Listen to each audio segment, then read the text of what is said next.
What's up guys, how's it going? I just put up my E3 video. It was a little bit late than everybody else putting up their videos. It was about a week late, so some of the issues that I talked about had been a little bit old. But this just happened today. Microsoft released a statement on their website and it got tweeted, and the story went out to everybody else and every other big website. But basically the story is that Microsoft is now backpedaling or changing the way that the Xbox One works. And basically what they said was that they designed the Xbox One to be a system that was technologically advanced, in which we could access things easier from any console, access our games from any console, and it would be a lot more technologically advanced and better for the family and all this and that. When in actuality it was a leap forward in technology, and it had some good ideas, but unfortunately the bad things outweighed the good things. Now if they would have offered all this with the addition of playing your games on discs and not installing and not having to connect online all the time, it would have been an amazing machine. But unfortunately they took all the stuff that we loved and added all this new stuff, and it just didn't outweigh the good, didn't outweigh the bad. So what they announced today is that everything that we hated about the system initially, well, not everything, but a lot of things that we hated, they're taking away now. Number one, you will not need an internet connection to play offline Xbox One games anymore. You have to set up a one-time system install, I guess, or game install, and you can play any disc-based games without connecting online again, which is good. Which means the whole problem and issues we had with people not having online or living out in the country or whatever, not having good internet and internet dropping and all this and that, that's no longer an issue. From what I understand, one time you have to, I guess, sync with online or whatever to authenticate that the game is yours and all this and that. But other than that, no more 24-hour connection requirement. And you can take your Xbox One anywhere you want, which I'm guessing like you can go overseas. Like this was a big concern with the military, being able to play Xbox games when they're overseas. Before you couldn't do that. Now I guess you can, because what they were smart ass comment Microsoft they making all these smart ass comments, and now they're backpedaling because fans are pissed and they're not getting their money, obviously. You know, what they said earlier was, somebody asked in real concern, I can't remember who it was, but what about people who don't have internet, or those soldiers or whatever that can't play online games? They can't play their games at their home. They have to play their console somewhere else. And Microsoft's answer was, well, that's what an Xbox 360 is for. Smart ass comments like this, and now they're going back and backpedaling, and they're saying, oh, now we're going to revise that.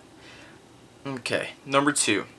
You can now trade in your games, lend your games to your friends, and resell your games to local retailers, just like the Xbox 360. And you can rent. And they're saying there's no limitations on buying, using, and sharing games. It works just like the 360 does. This is a big change, and that was a big red flag for me initially, because in a sense this means now that used games will be sold at GameStop, and used game retailers and renters like GameFly and GameStop will not have to worry about that now, and they can still sell Xbox One games used. This is awesome, because that was my main concern. Now, I don't have to worry about buying all my games new for $60. Okay. They made it clear that in addition to being able to buy the disc, they said you can also download the games from Xbox Live on release day, which is they're big on that, and a lot of companies are big on that too. Sony's offering that now on the PS3, download day one, as well as PC games do midnight releases that you can install the games. I think you can install them ahead of time. That way you can play them on midnight release. So that's cool. Oh, there's no region locks now. Now I'm not sure if that means there's no region locks on Japanese 360s or Japanese Xbox Ones. I don't even know if they're going to release them in Japan, honestly.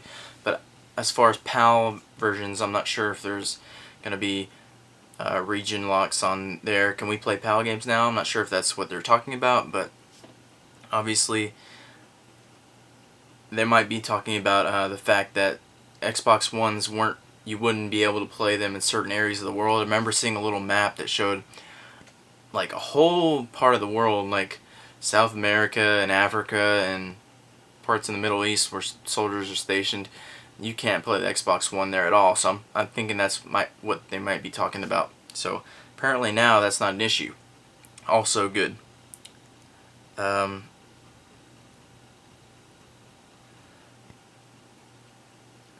Now they're saying their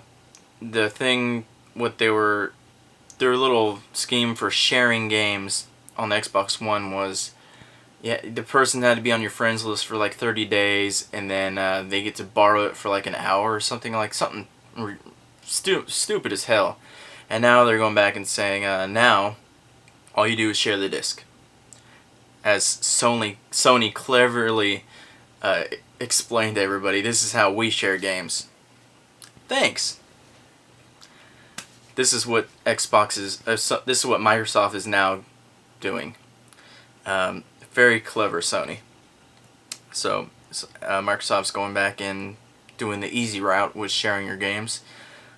Of course, downloaded titles can't be sold or shared. That's a given. I mean, that's kind of obvious. Just like as it is today, you can't share Xbox Live games. However, I don't think that would have been a bad idea necessarily if in addition they had the disc-based games as an option. But like, say you could download a game on Xbox Live, buy it at a price, and gift it to somebody as they do in Steam. That would be cool. But you know, they're taking that away, which I don't have a problem with. And disc-based games, you still have to have the disc in the tray to play the games. Isn't that why we buy the discs to begin with, is so that we can put the disc in the tray and then play the game on the disc? I'm not 100% sure if all the games still have to be installed to the hard drive. I don't think they really mentioned that 100%. I'm thinking that you still might have to. I'm not quite sure because they're saying the discs have to be in the tray to play the games, even if it is still installed on your hard drive. Because that's how the Xbox 360 works. You can install certain games on the hard drive, but you still have to have the disc in the tray. So I'm not quite sure what they mean by that. And then of course they thank everybody for the feedback, and I mean, you know, we were giving them feedback loud and clear, and apparently they listened to an extent. I'm not sure if Microsoft listened to the fans or they were scared of Sony's reaction to the fans on Microsoft's end. You know, Sony went ahead and announced all this stuff like we don't have to have internet, play used games, and all this and that. So who knows if Microsoft's listening to the fans or if this is a reaction to Sony in competition wise, because everybody was complaining about it and saying that we're jumping on PS4 bandwagon and their money was going to Sony. So who knows if Microsoft changed because of the money or if the fans. Obviously it's the money because the fans have the money, but they say we've listened to the fans, so we appreciate the feedback.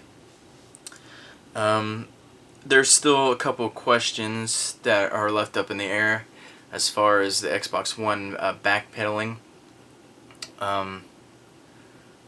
There's a couple questions that are still around because while they're saying the Xbox One is changing all these things, there's still the issue of the Kinect. A lot of people have the privacy issue. Is the Kinect still going to be an always on kind of a thing? That's a big concern, because for not having to be connected to the internet all the time, the Kinect might not be as might not be might not be as strong of a player in the Xbox One as they initially planned, because they wanted the Xbox One to have this Kinect from day one, and they wanted it to be a tool to help you navigate the menus in the Xbox One to begin with, like Xbox Play, DVD, Xbox go to Bing, Xbox go to Facebook or whatever like that. Now the fact that you don't have to be online anymore 24/7, will this impact the Kinect in any way? Obviously, it helps put a little more minds at ease, the fact that people can't always spy on you necessarily if you're not connected to the internet. So it's kind of up in the air, and that concern that we had. In addition to